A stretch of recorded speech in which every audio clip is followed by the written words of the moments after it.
Hey, welcome to the Tim and Gugabe podcast. This is your host, Tim. Please like the video and subscribe to the channel if you haven't already. The last card Hello? of the year, Hello? last podcast of the year. Are you frozen, Gugabe? Hold on. Comment if you can hear me. People in the comments, if you can hear me. I think we might have just lost Gugabe. Of course, on the last pod of the year. Oh, can you hear me, Gugabe? Hello? Hello? Yep, I can hear you. You good? Yeah, okay, cool. Well, I was just doing like a big introduction, and then I think you like cut out for a little bit, which might happen because where are you? You're in Bali. Yeah, I'm in Bali. Why?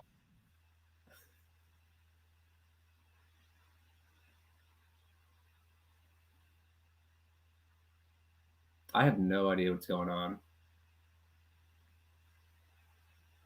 I think we lost him again, guys. Uh, if you guys can hear me, comment, or else I guess I'll kind of go through and kind of wait for him to get back. But I just want to make sure you guys can hear me, so I'm not wasting my time.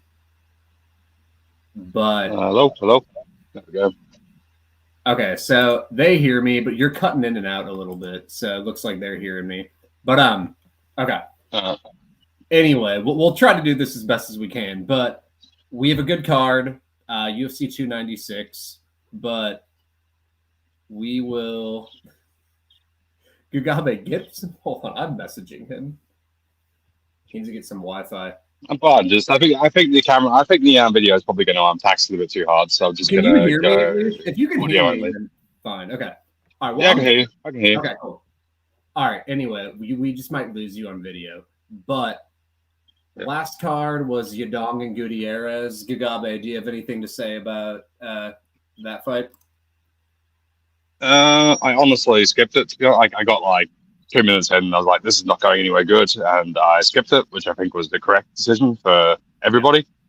Um, Yeah, like Gutierrez doesn't really have much beyond his memory. Well, not his memory, but he's got to take the process, and if that's not working, he doesn't have much else. Yudong's solid, but yeah, he still kind of lacks the. I mean, he's an absolute ridiculous athlete. He just lacks the kind of well-roundedness to necessarily be the top three at bantamweight. But like, yeah, Yudong could always go around. He's young. He's stupid athletic. Very possible, but Yeah. yeah, He I'm just, kind of he mad just on him. went to the grappling. I don't know much to say about it. Smith and Roundtree, that was a hilarious knockout. But yeah, kind of what I expected. I thought Smith could maybe keep it competitive at times on the feet, which I thought he did, but Roundtree was just like a little too much for him, durability issues. Yeah, Roundtree's kind of yeah. If you give Roundtree a low medium striking fight, it's very hard to beat him. If you give him anything else, it's very easy to beat him. But if you give him a low medium striking fight, he's very hard to beat. Yeah, Nasrat just kind of, jumped on Malarkey early. I was really big on Tim Elliott. I almost maxed him, and I thought about maxing him. I've only had 6 max bets ever. I thought about doing it. I still bet him like moderately big, but I kind of just expected that to happen. Like whenever there's that big of a discrepancy, in a skill like grappling, I don't really care about short notice as much. Did you have anything on that fight? I was looking at the under. I don't know. I just yeah, I saw your angle, but I just worried Tim Elliott's been looking a bit old and shaky lately. Well, I feel like Um, everyone was yeah, just talking about the short notice and age, and they weren't talking about like other things, like the actual matchup. It's like that was the best grappler Sue has faced, especially wrestler, and it was by far the worst grappler that yeah. Tim's faced. I'm like, what the fuck is like going? It's like you Tuesday night jujitsu guys would tap Sumadeji, like for sure. Just like your Yeah, random blue belts and purple belts would tap him on the mat. it's insane how bad he is like in the modern UFC in Yeah, like flyweight. Like yeah. if a heavyweight had that level of bottom game, I'm like I understand why because this man is kind of just memeing around and Yeah. no puts on his back. But like, how the fuck does a flyweight who's been like Super Dage's been training for quite a while? It's not like he's completely raw. Like yeah, he's been in UFC like 6 7 years now, hasn't he? Probably So what? like 5 or so. I think he was on that classic 2018 China card. I think that was his debut. Let me Yeah, double check. yeah, he's been in UFC 5 years, so it's not like he's that. You know, he's Yeah, quite young and all that, so it's not like he's an excuse to be that bad at grappling. yeah. Yeah, no, he like as far as like off the top of my, I mean, you don't get at 125. Surely he's the worst grappler we've seen. It's, at least on the mat, he can stop like some first layer takedowns, you know.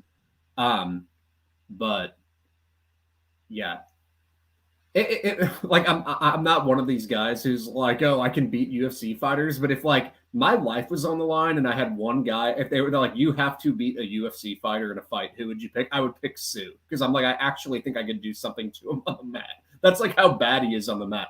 He's like a John Phillips, except he's a lighter weight class guy, you know? Yeah. Like I mean, like even John Phillips. Like John Phillips survived John Young Park that one time in one of the most amazing fights of all time. I have a high school wrestler kid who's 15, and he would absolutely run. Like he took third as a freshman at Missouri, so he's like a good wrestler, you know. Like he would absolutely run through Sumaderji in a grappling match. Like it wouldn't even be close. Like no doubt in my mind. Yeah, but, yeah. Then I lost to Muniz beating Park. I have a lot of thoughts about this fight, but I don't even want to like waste too much energy on it. I think there's an argument to be made on who the side was, you know, like I think whatever, but Park won that fight. He won. Yeah. In round one, I don't see how you could give to Muniz. He literally did nothing with takedowns, and then in the last minute, he got mounted and got the shit kicked out of him. Like two judges gave it to Park, one to Muniz. I don't know how that lone judge gave it to Muniz. Round three, they both had 2 minutes. They had 2 minutes and 10 and 2 minutes 11 seconds of control. So it wasn't even like a thing where you're like, you know, Muniz dominated on the mat more. They had the same amount of control. And then Park landed 16 strikes and Muniz landed 4. And Muniz landed 1 combined head strike in rounds 1 and 3. Like that, it was a robbery, in my opinion. Do you think the same way? Yeah, I felt like I definitely expected Park to get it. But like, yeah, the way he actually got it was kind of tight. Like, yeah, Muniz showed up with a lot better grappling cardio than he. Like, yeah, the man has normally been horrific cardio, then rocks up and out grappling cardio as Muniz for the most part. So that was a shock. He also fought optimally. Yeah. Like I didn't think he would try to. I mean, he shot 14 takedown attempts. Like in the last couple fights, he hasn't been doing that. You know, so like not only did he fight optimally, he randomly showed up with better cardio to do it. But I still don't like. Even if he fights like that, he's running on thin margins because like he can't do anything on the mat. So it's like if he doesn't get over 10 minutes of control on any version of that fight, he's going to get beat up when he's not. You know, so. It's like a weird fight to even talk about going forward, but I don't really care about that. I just thought that version of the fight, I thought the judges got it wrong. Like it was a pretty easy fight to judge. Like 2 was clearly Muniz, 1 and 3 were Park, and I don't even know how you can make an argument otherwise. Yeah. No. But I will say, like Muniz definitely rocked up with a random like cardio. Like if you would have told me, if you would have seen round 1.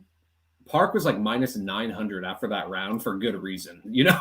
And then like all of a sudden Muniz just kind of like but credit to him, kind of just like Park was cardio.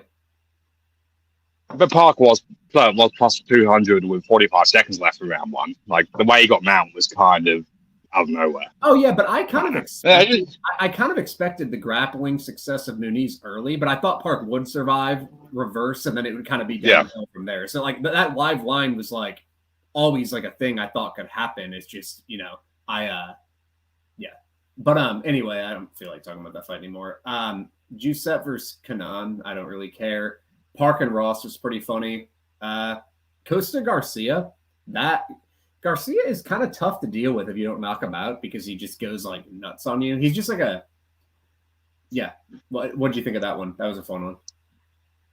Yeah, Garcia is a solid plus 200 kind of a guy. Well, I said you never bet him as a favorite. Costa was doing kind of the right thing, grappling in round 1 and then got clipped. I don't know. I've heard some people acting like Garcia wins that every time, and it's like I don't necessarily think that's the case. But also, Garcia is good to bet as a big dog because he just will try his hardest and he hits hard. So what more do you want from plus 200? Santos and Edgar, judo should be banned from the UFC. Tyra and Hernandez. So I ended up picking Tyra. I was like thinking Hernandez had a shot, and then I taped a little more after the pod. I did pick Tyra, but I still thought it was going to be closer than I thought. It's weird because like Tyra looked very good and did like a good whenever he got the actual top position in round one, he looked really good. You know, like he did what he had to do. Yeah. But it was kind of weird because in round one he kind of couldn't get the takedowns, and it was like Hernandez going for a sacrifice throw. And then round two, he kind of landed like what I think.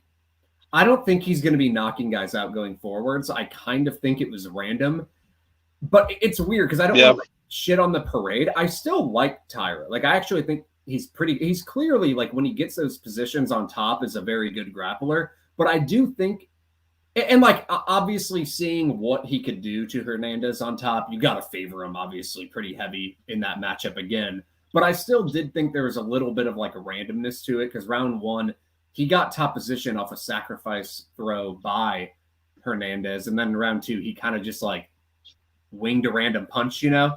Did you think that? Like, I'm not trying to be hard on him because I do like his game, but I do think that version of the fight was a little like random, you know? Yeah, I kind of agree. Like Tyra, I respect Tyra Jiu-Jitsu a lot. He's got an incredibly good top game. Like you can't deny that. But the rest of the game doesn't really link into it that well. Like he's an okay sort of low tempo striker. Like, he creates 50-50 striking matches and like his wrestling's pretty good, but it's not like, he's not like a volume grappler. He's not like a volume takedown guy. And a lot of his sort of wrestling stuff is based off like weird clinch stuff. I don't know. I feel like he does eventually break a wall, but the issue is at flyweight, it's like right now, there's not that many like classic wrestle boxers. Like I'd take like Jared Brooks or Dustin Ortiz or something like that against Tyra pretty confidently. But like at flyweight right now, it's just you look at the top 15. There's like a lot of like random noodles. Like flyweight's like weirdly uncoordinated. Like, flyweight's a weirdly uncoordinated division for how like they should do. They won't because they don't do like that prospect versus prospect matchup. But they don't do that often. But I would like him versus Makayev a lot. That'd be fun. Yeah, I think that'd be a good one. Yeah. But like who else? Because like I feel like Matt Snell, positional issues, Alex Perez, Carp. Like, Carp would either own Tyra or give up the most stupid takedown in the world, slipping over or pulling guard or jumping guillotine or something and get owned from there. Like we'd know how that would go. Yeah. Nicolau probably be a decent spot. Honestly, KKF versus Tyra would probably be sold as well because like the issue of KKF is like KKF will probably keep him off, but the one fuck up would probably be the fight because KKF just has shit jiu-jitsu defense. He's got good first layer, but he's good sort of recovery or actual positional jiu-jitsu. Yeah, I'd have to think about these, but the opener, Alansar and Amanda. I thought that was I had nothing. Yeah, that was horrible. I didn't even care about it like at all. I was like watching it totally as just like with my feet up in the air on the couch. I was shocked by the decision. Brett Appley, who I respect a lot, he was like, well, they both didn't land a lot of because it came down to round three. Round 1 and 2 were easy to judge, so it came down to round 3.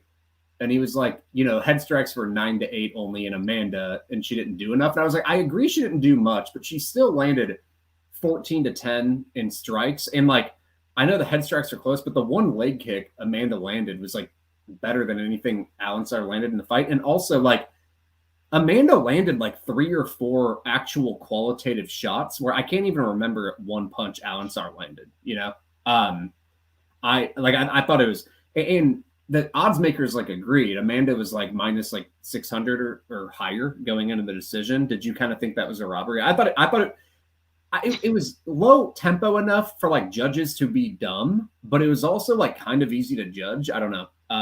Comment. Yeah, you guys thought. I think low tempo is not really an excuse sometimes because like I understand the argument that increases the volatility. But like if one girl has landed 9 good shots and the other one's landed 8 nothing shots, it should be like, I agree. That was pretty.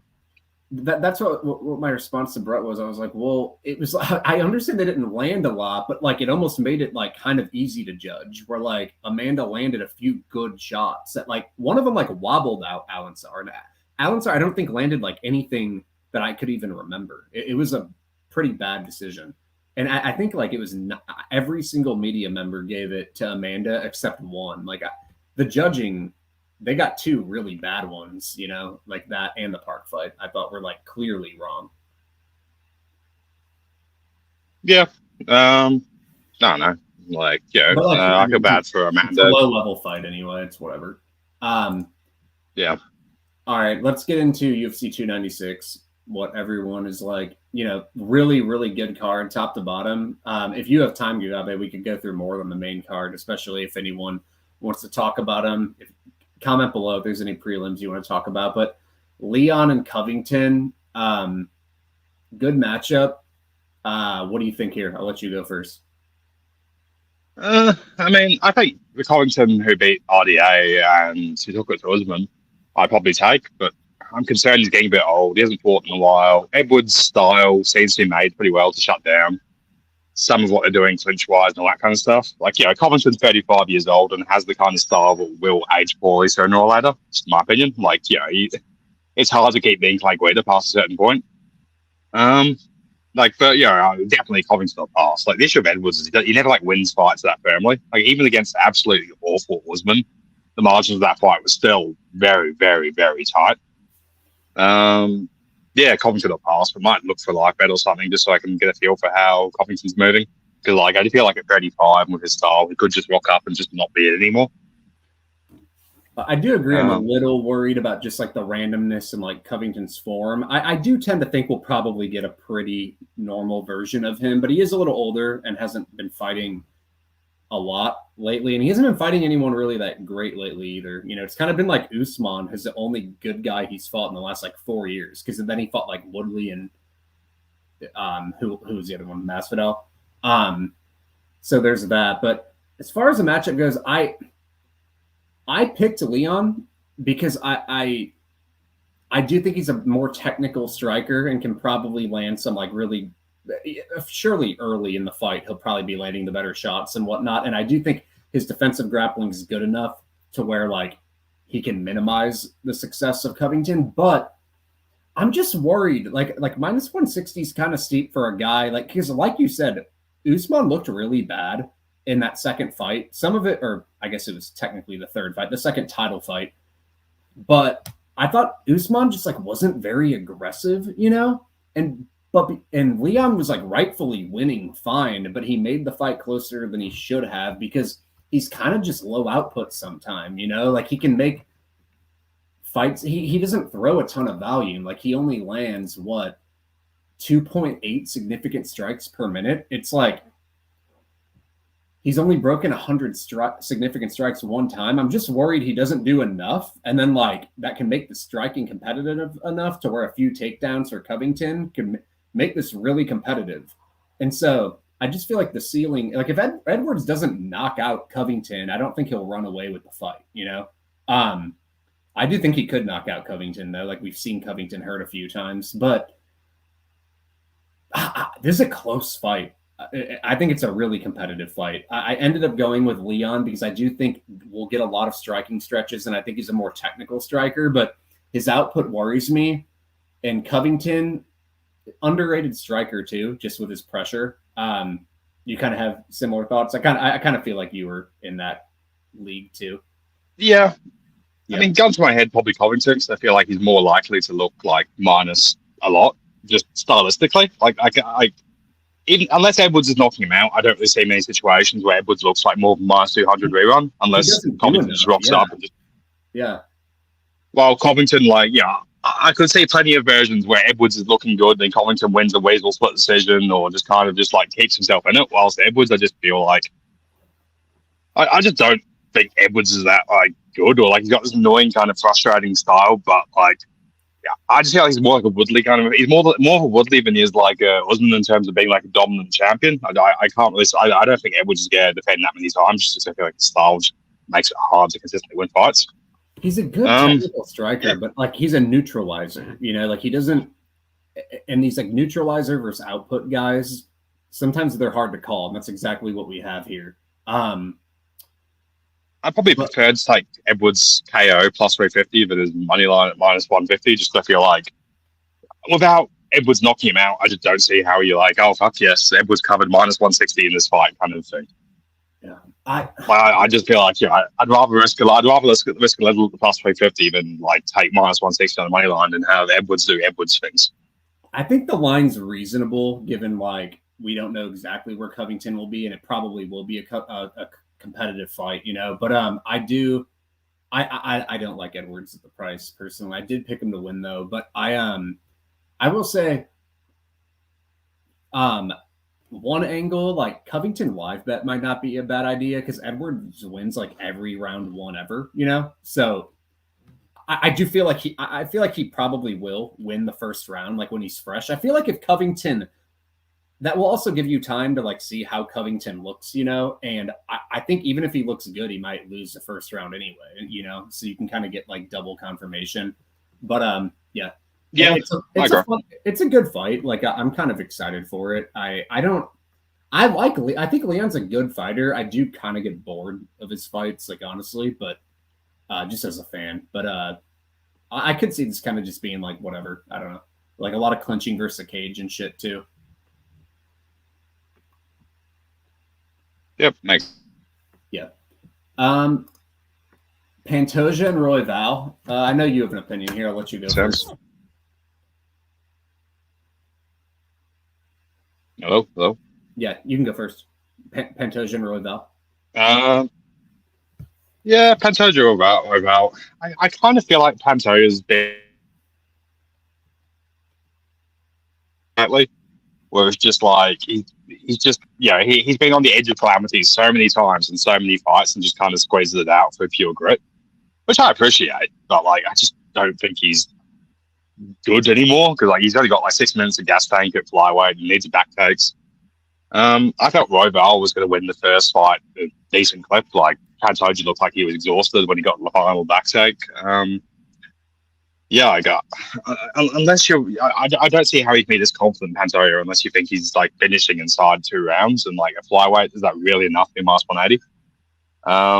Yeah, I like Royval. I got Royval to be champion futures like 6 months ago at like plus 1,500, so I'm happy with that. But like, yeah, in my opinion, Royval should really be the side. Like, I just think Pantoja is drawing so thin stylistically these days. I'm going to disagree with you. I do. I'm not saying like go play Pantoja minus 190, but I do think he's the rightful favorite. Like I just see it as like if this fight extends 25 minutes, it's like Pantoja got like so many back takes versus Moreno, and yeah, but he looked ragged and shit and horrible. And Moreno kind of didn't push the like. Moreno found the one way he could have lost that fight. Like Moreno was struggling hard to lose that fight. Moreno was a justified minus 1,000 after round 2. Like that was one of the most poor performances. Like I'm not even a big Moreno guy, but like he had to fucking dig deep to lose that fight. That was incredible. That was a horrendous performance, and he should really be shot. Like awful. But you really can't sub Pantoja, and he's really tough, so you have to knock him out, and he fights through fatigue well. Like, he looks like he's fucking drunk and tired, but he just, like, keeps taking the back. And like, Royval, I don't like how easy Pantoja subbed him on his back. Like, when he got the back, like, he got Moreno's back, like, 12 minutes of the fight, and it's just like, if this fight, I don't think Royval can sub Pantoja, and if, like, I don't really trust his decision equity because I just feel like he'll get his back taken too much and he'll probably get subbed. So I think he's got to knock Pantoja out, which could happen, but it's never happened before. So I'm just like, I just feel like you can look at the individual paths to victory of Royval and kind of doubt them a little bit, where like Pantoja just getting the back and getting a sub seems kind of, I hate to say it because it happened one time to say it's going to happen again, but I just feel like he's going to get his back again. Like he gets the back every fight. And Royval defends takedowns at what, 33%? I mean, I don't know. I mean, I'm not saying it's impossible for Pantoja to get the back. I just think that's the one part of winning. Like I just really have no particular confidence in Pantoja as a fighter anymore. I just think he's kind of done. Like, you know, I've actually always been a Pantoja fan. And, like, I'm very happy he finally won the belt. Like, that was a miracle. But like, I just feel like there's kind of I feel like sometimes people like get on the board of the absurdity when it's like, all right, Pantoja's been on this incredible run, good on him, but like, I think he's just fine. I think he's cooked. I just think he's not good anymore. It's like that Moreno fight. Like that was Moreno should feel ashamed. Like that was awful. Like how the fuck did he lose that? I was more impressed with what. All right, like the worst fight he had was Askarov. That was like the fight where I was like, "What the fuck?" And then all of a sudden, I thought the Moreno fight he like fought through fatigue pretty well. And I just like Royval kind of gets hurt a lot too. Like I just feel like Pantoja like is just gonna eventually get his back. I don't know. Like he's just such a good pack taker. Like Moreno is such a good grappler, like especially defensively, and like Pantoja, even tired, was getting his back and holding the body triangle. It's like, how does he not do that here against a guy who can't defend takedowns? So I don't know. I feel like if Royval wins, it's going to be my knockout. I'd almost rather play that, but I guess there isn't that big of a discrepancy. Plus 160 money line of Royval and then plus 255 KO. Yeah, it's probably not worth it. But I don't know. Yeah. I think the line's totally fair, personally. Like I'm not saying like go play Pantoja minus 190. It's a wild enough fight, and Pantoja has had a couple concerning performances, but I also feel like he should be favored. Like, yeah. It's not like he's like 7 out of 10 here. He's like 6.3 out of 10, I don't know. Yeah. But Shavkat Rachmanov and Stephen Wonderboy Thompson. Are you throwing the boat or the house on Thompson here? I mean, Shavkat's annoying because like the guy who fought Jeff Neal is probably the greatest welterweight of all time, but no reasonable human being could have expected that cardio and that shit. Like he just all sat there with Jeff Neal swapping bombs and just absorbed them. Like that was an insane performance. However, it was also a retarded performance where he fought Jeff Neal, who Neil Magny managed to clinch up and take down and fuck up. And then Shavkat decided to have a Rocky movie with Jeff Neal, which I know I'm not like Shavkat's weird to me because like coming up, I thought his grappling was his main toolkit, and he kind of had one of those annoying judo-y kind of low consistency takedown styles, which made like the Tatsuro Tara kind of thing.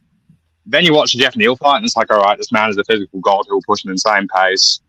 Yada yada yada, probably wins, but like, it is quite possible that he just like gets mildly swung on next fight and just dies, and they're like, oh, that Jeff Neal fight was that one time he had the absolute insane. That Jeff Neal fight was an outlier. I mean, I'm happy to pass at this one. I think this is the worst spot than Jeff Neal was because I feel like Wonderboy's bottom game is such a massive hole, and like he's old, and how good he get him? Has a decent chance of live entry if you find it. I mean, I'm kind of sold on Shavkat, but also like I thought the Jeff Neal fight was both simultaneously very impressive, but also very dumb and very worrying.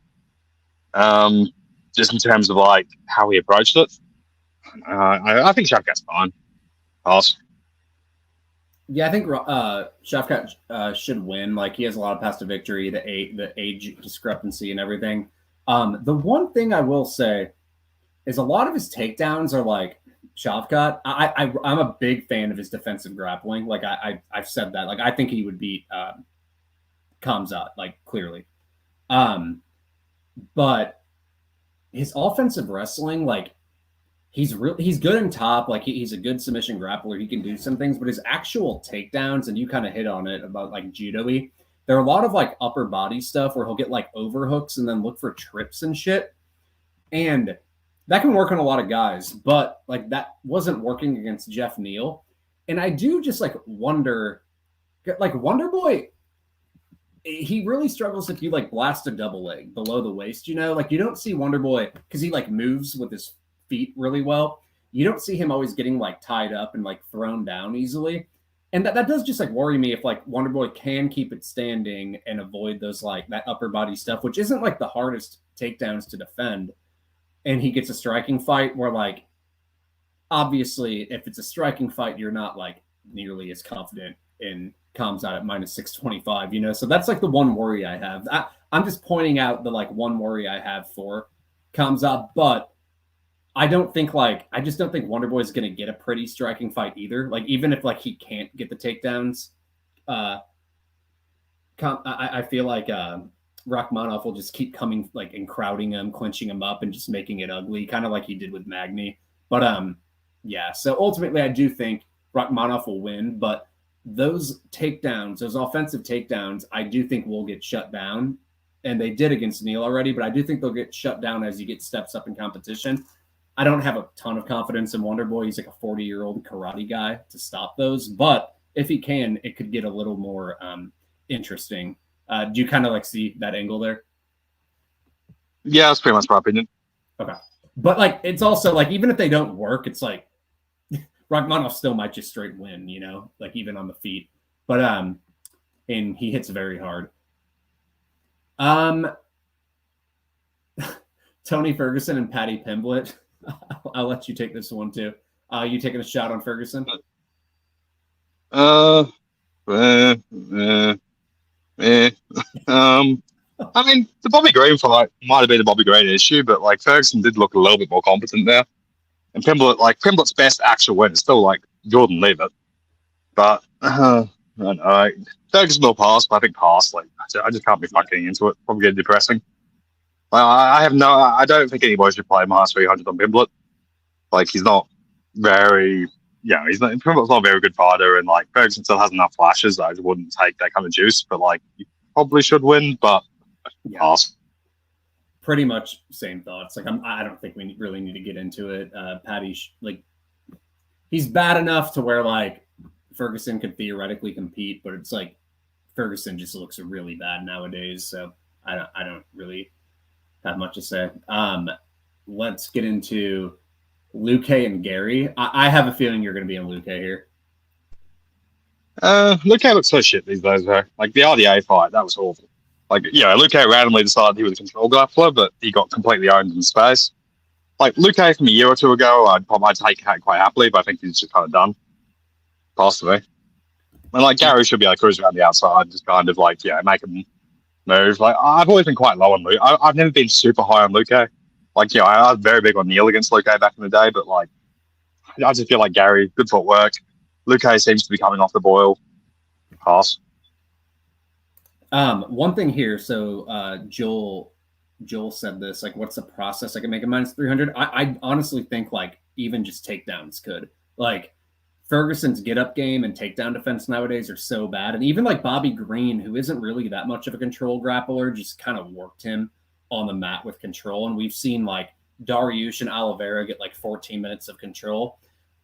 Patty doesn't always just go to grappling, but like he will at times. Like he attempts 4 takedowns or so, I think, per 15 minutes. So like if he lands 1 or 2 takedowns, that could give him a lot of control time. And so, yeah, that's like what I would say. But I do agree, like if it's on the feet or something, like theoretically Ferguson could compete because Patty's not very good.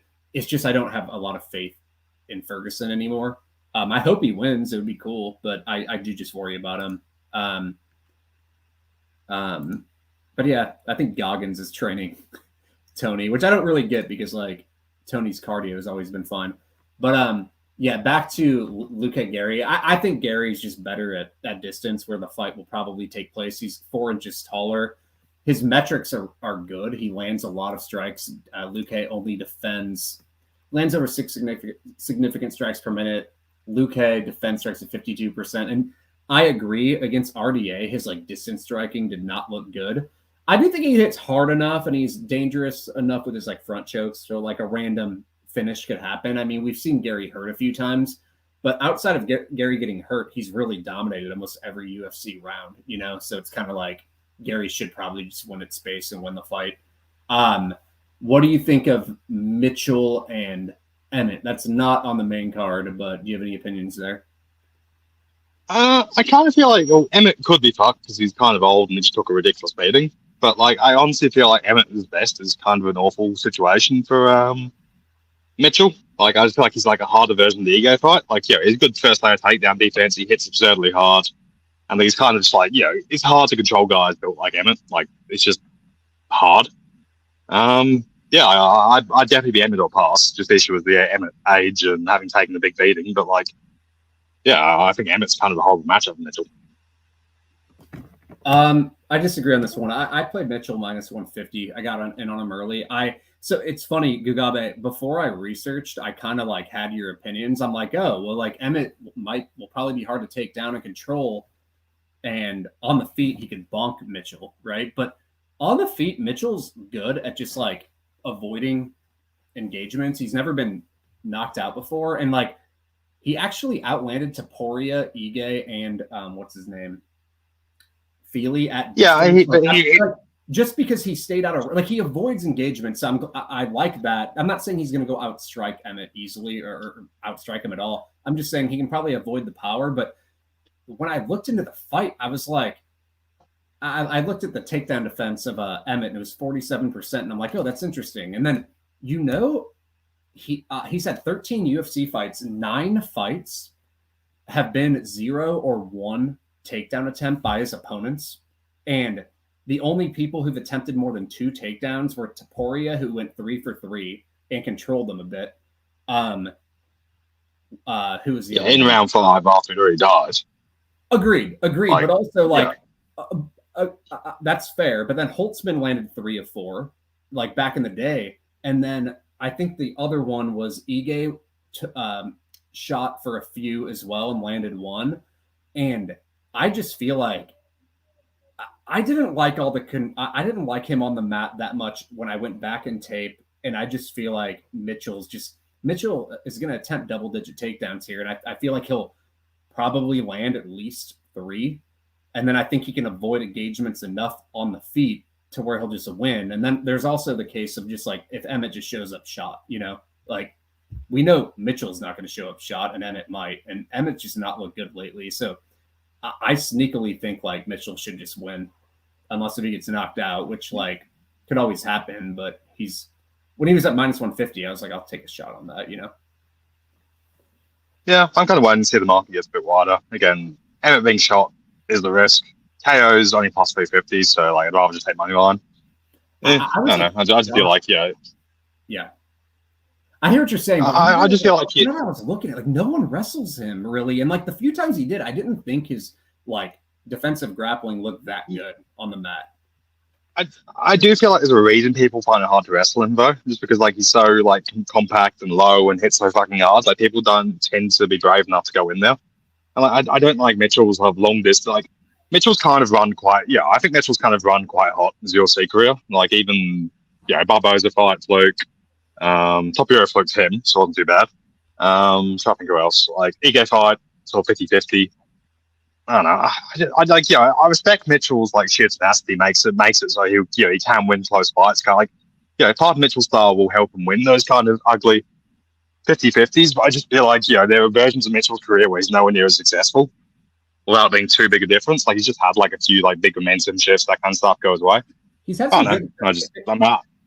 Yeah, I've called him really well. Like I bet successfully on him, and then I bet against him with Topuria because I was like, oh, this is the one time his wrestling is going to get shut down, And Ige I passed, and I think I was right for passing. Like I think it was like you saw the success of both guys, but I had more success or more confidence in Ige's scrambling ability. I don't know it on the few things I saw. I think Mitchell's going to run through him, but we'll see. He might get knocked out. But are there any dogs you like? There's some I'm eyeing that I haven't pulled the trigger on, but there's some I'm kind of confused on here. What anything you like on the prelims? Carol Rosa seems like it seems like a no-brainer. Like I don't see why anybody loves Aldana. Like I just feel like striking's going to be competitive. Rosa's probably more likely to pursue a takedown. Like, I don't think either is going to like 10-8 in the ground, but like if neither has good get ups, and if one just ends up on top, it's probably going to be around. It's probably going to be Carol Rosa. I have like never been an Aldana fan. Like I she's got like such a impractical game. I think like pure boxing is the worst thing to have as a woman, and I do not see who is this confident. Like Aldana just needing the miracle to beat Chasson and that kind of stuff. I just don't think Aldana's very good. Rosa no brainer to me. Like I probably like purely personally as like or 50-50 or like I almost think Rosa's probably got more of a chance to look like a favorite just because she'll actually go for takedowns. Yeah, dude, I'm not as high on Aldana as like anyone. Like, dude, Holm just destroyed her, and then against Santos, it's like okay, she knocked her out, whatever. And then Chasson, she got very lucky to win that fight, like very lucky. And then I remember one of the stupidest KOs ever. literally, and like she should have lost the fight. And then, dude, that fight versus Amanda Nunes, I remember Nunes was like minus 280 at one point, and you and I were like, you would never play a minus 280, and even you were like, what the fuck is this line? Like I was like shocked. Like I'm just not. Aldana, she absorbs 5.71 significant strikes per minute. She just gets hit too much. And like I'm not confident Rosa wins this fight, but I do think like it's way closer to 50-50 than like what's Aldana's minus 220 now. That seems kind of crazy to me. Yeah. I do not understand unless like there's injury news or something. Like even if Aldana gets her like ideal fight, she just ends up in 50-50s. Yeah, and she defends takedowns all right, and so like Rosa might not get that. But if anyone lands a takedown, it'll be Rosa. Then on the feet, it's probably going to be like a 50-50 fight. Like it just seems a little odd to me, that line. Yeah, like pure gut feel for me. I would make Rosa a small favorite. Yeah, again, that probably might be extreme, but like, yeah, I can't see how anybody's getting 66% confidence on Aldana. One fight I want to talk about. So there are fighters who I'm really good at calling and really bad at calling. I'm like 0-10 on Deiveson Figueiredo fights. I'm like 10-0 on Hernandez fights. I'm also like undefeated on Cody Garbrandt fights. I've picked against him in every fight since that Dominic Cruz, and he's been like a favorite in most of them. I picked against him in every fight except I picked him to beat Assunção and I picked him to beat Jones. I feel like Kelleher might win here just because he like actually does shit. That Trevin Jones fight, Garbrandt looked so bad, and Gugabe, how many strikes do you think Garbrandt landed in that fight? Like 20 or 30, wasn't it? 26, and it's like Kelleher's not very good, but he's gonna like attempt takedowns and he's gonna like come for you. Like he might get hit a little bit, but he's probably got a better chin than Garbrandt. In the last two fights, Kelleher lost. He lost by back take, rear naked choke to Umar Nurmagomedov and Mario Batista. That doesn't matter against Garbrandt. Garbrandt doesn't even know how to apply a rear naked choke. He's not a jiu-jitsu guy, Like, don't you think this line's kind of off? I mean, I do feel like that. I'm just not confident Kelleher is still trying as hard. And there's like Kelleher was always like, yeah, I've always enjoyed Kelleher plus 200 spots. Like, he's just always been like kind of very hard. He tries hard. He's a little nugget of aggression. He's kind of dangerous enough to high roll shit, even if he's losing minutes. Like, yeah, I've been a Kelleher fan traditionally. I'm just not sure if he's still like in it. Like, again, yeah, he has been. It's hard to sort of gauge because he's been instantly subbed twice in a row, and like that's not what Garbrandt's going to do to him. But I don't know. I definitely feel Kelleher a pass. I just kind of lean a bit more towards pass at the moment. Like, I don't know. I just feel like you could see. I feel like there's a risk Kelleher just doesn't do anything. I just feel like there's a risk like Kelleher just isn't in it anymore. Kelleher KO's plus 550. That's not bad. So you're probably taking a bit of some sort of risk, Yeah. Or like Kelleher and no scorecards. What's that? I don't know. You can't like minus 220. I'm not confident who wins the fight. I'm not confident who wins a Rosa fight, but I am confident that minus 220 for Aldana and Garbrandt are like, I don't think they're positive EV bets. That's all I'll say, Yeah, I agree with that. Yeah, I definitely think Kelleher a pass. I'm lower on Garbrandt. Like, every podcast we do with the Garbrandt fight, I'm very low on him, and I think I've proven to be like right. And I was even like shocked at how bad he looked versus Trevin Jones. Like, they both looked awful, Garbrandt has to fight. I think Trevin Jones just kind of manufactures it. Trevin Jones kind of has that Tyron Woodley thing where he just manufactures a very stupid fight. Like, Chaos Williams is quite similar. And Garbrandt can win those fights because he doesn't like to do anything. If you put a pace on Garbrandt, he fucking gasses, gets tired, looks terrible, panics, gets hit, has no chin.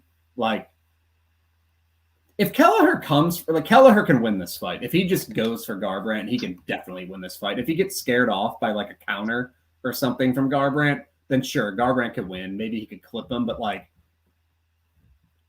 yeah, that's fair. I don't know. Like,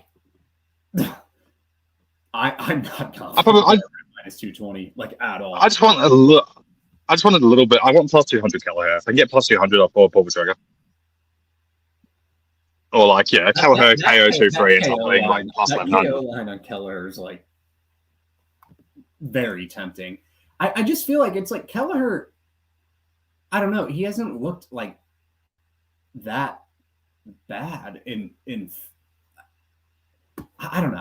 I feel like he hasn't looked like that bad, and he'll at least like come for like he's not a very good fighter, like totally, but yeah. he can get aggressive. Kelleher's fine. He has better cardio than Garbrandt for sure, and a better pace, you know. And I think that's overly mean about Kelleher. Kelleher's a pretty well-rounded fighter. He just has like no physicality. Like, you know, Kelleher beat Julio Arce twice. Like, I think Kelleher has just had a fucking good career for like a guy without his physical gifts. He just doesn't really have an A game. He doesn't really have he's just out athletics. But like, yeah, I think Ryan Kelleher's fine. Like, yeah, if I get plus 200, I'll bet him. I'm just kind of waiting plus 200. Yeah, I didn't pull the trigger on either of those, but like I do think like the dogs are the side in that fight. Like hopefully just one of them wins, you know, and you'll get profit. But I'll decide. I'm gonna monitor those lines. I just got on Mitchell early, but anything else you want to talk about? I think we've covered a lot. I feel like Randy Brown gives Muslim Salikov his ideal perfect fight. Then sort of Salikov loses a split decision. I just have this very funny mental image of the whole situation. Like. Yeah. I get what I mean. Like, Randy Brown will give Salikov like a 15 striker round, nothingness outside kickboxing match, which Salikov will be like very competitive in. And then Randy Brown will either randomly jump on top of him or will win a split decision at that fight. I think a lot of chat about Ulambikov. Occasionally, but they're like weird sandbag kicks. They're not like proper Thai ones. Like they're like kind of weird tappy thingy. Yeah. Yeah. Like, yeah, I did check that. So, like, if he did, I'd be more interested. But, like, I have this feeling Salikov keeps it close. Ulambikov Durden should be a fun fight. I personally think the price is fine, but I know other people are quite passionate Durden guys. Haven't taped that one yet, but I've been higher on Ulambikov than the market, and, like, it's rewarded me because he was, like, minus 150 versus Manus, and I think we were both on him on that one. I feel like Ulanbekov's fights have aged well. It's like he won some Nascimento. He beat Nascimento, and Nascimento is like pretty good. He beat Bruno Silva. Bruno Silva's like pretty good. And then he lost to Elliott, where I thought Ulanbekov was like the clear that version of the fight he lost, but I thought he was like a better fighter than Elliott, you know? And it's like then he dominated. Yeah, I had Elliott. He's had a decent like 4-fight streak. He's had close fights against guys who were better than the public realized, you know. I need to look into Durden's defensive grappling a little bit though. Like I had Elliott plus 200 against Ulambikov, and honestly, I think that price was correct. Like, yeah, I think the plus 200 Elliott is bang on for that fight. Like, I won that bet, but I would not take it in the rerun.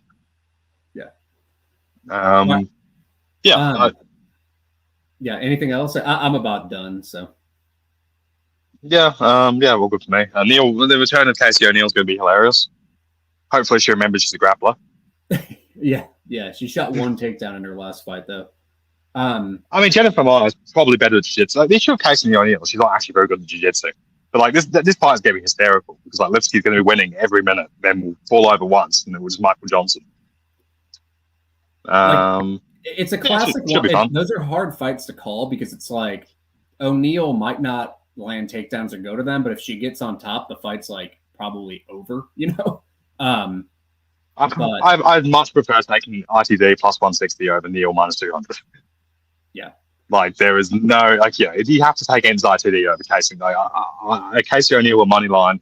I think O'Neill decision would require something weird happening in this fight, where it'd be like Casey O'Neill wins the last 8 minutes dominantly and Lipsky barely clings on, kind of stuff. All right, man. Well, I'm gonna roll. Good. This is the last one, so I guess I'll see you next year. I'm sure I'll talk to you, you know, and whatnot. But